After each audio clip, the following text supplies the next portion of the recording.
L'essentiel de l'actualité. Atax Radio. Atax Radio.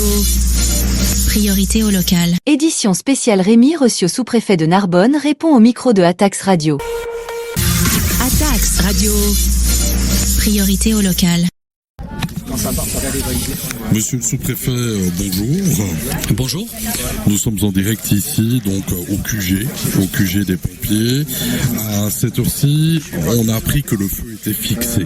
Est-ce bien vrai? Oui, alors le feu est considéré comme fixé depuis hier 20h30. Ça veut dire quoi, feu fixé? Ça veut dire que le périmètre d'extension du feu est clos maintenant. Et ça suffira puisque, vous le savez, c'est 16 000 hectares qui ont été parcourus avec un pourtour de feu qui fait entre 95 km et 100 km. Donc c'est considérable. Feu fixé, ça veut dire que ce périmètre maintenant il est stabilisé et que le traitement opérationnel, il s'intéresse à l'intérieur de ce périmètre sur des possibilités de reprise ou d'éventuels points chauds. C'est le travail de cette nuit qui a eu lieu avec 1000 pompiers sur le terrain.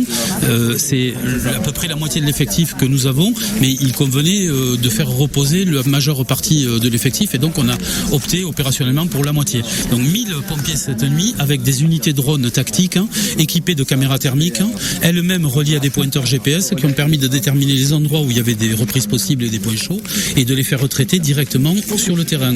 Ce qui nous aide ce matin, comme vous le voyez avec moi, c'est que le taux d'humidité est supérieur à 60% et c'est un facteur favorable.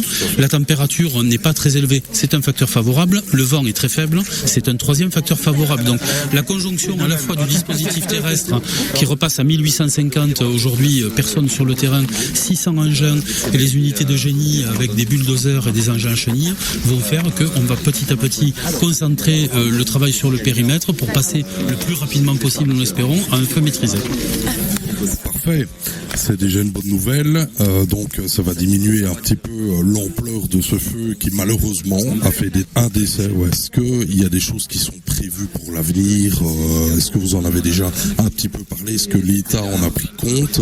Alors d'abord, vous avez vu que le Premier ministre, accompagné de deux ministres, celui de l'Intérieur, était présent sur place pour prendre bien sûr la mesure, dire la solidarité nationale et commencer à travailler sur l'après, ce que vous appelez l'après. Nous avons commencé hier puisque le préfet a réuni les 17 maires les plus impactés à la mairie de Saint-Laurent-de-la-Cabourisse. Cet après-midi, j'ai de nouveau avec le préfet une réunion avec les élus pour commencer à dépasser, je dirais, le cadre de l'urgence, de savoir où sont les besoins opérationnels immédiats dans une semaine, dans un mois. Le temps d'après va s'ouvrir ensuite et là, on part pour ensuite une réflexion beaucoup plus large sur d'abord la reconstruction de tout ce qui a été détruit et comment on projette ce territoire vers l'avenir avec cette amputation de 16 000 hectares de patrimoine naturel. Tout à fait. Je vous remercie, je ne vais pas vous embêter plus longtemps, vous avez du travail. Merci à vous. Atax Radio. Priorité au local.